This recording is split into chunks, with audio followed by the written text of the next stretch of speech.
Lesson number 3, खुद को blame करने से बचाना। इस लेसन में आप जानेंगे कि पेनफुल फीलिंग से हम खुद को कैसे बचा सकते हैं।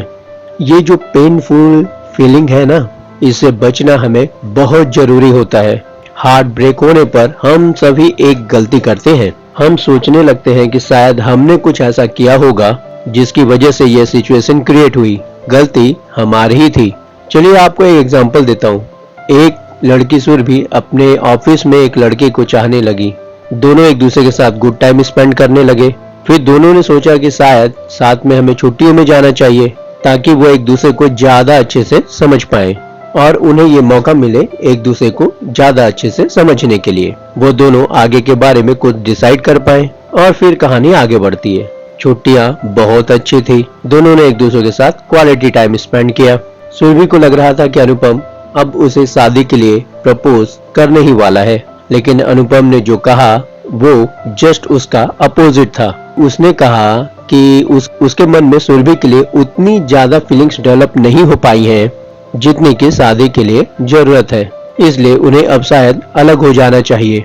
ये बात सुनकर सुरभि को बहुत गलत लगा और उसे एकदम हार्ट ब्रेक वाली फीलिंग्स आने लगी। बात शायद बहुत गलत भी नहीं थी क्योंकि यहाँ अनुपम ने बहुत साफ साफ अपनी बात कही थी, लेकिन इसके लिए सुरभि ने अपने आप को महीनों तक इस बात के लिए अपने आप को ब्लेम किया और दुखी होती रही।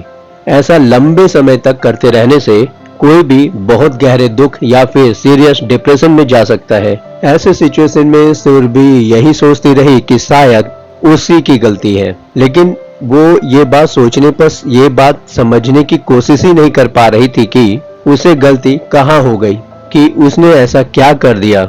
ये थॉट उसे इतना ज्यादा परेशान कर रहा था कि वो इससे निकल ही नहीं पा रही थी। आप भी कहीं ना कहीं इस कहानी से खुद को रिलेट कर पा रहे होंगे। चलिए देखते हैं कि अगले सेक्शन में हमारे लिए क्या है। शायद कुछ पुरानी चीजों से छुटकारा पाने का एक नतीजा। Stay tune to shine on in light.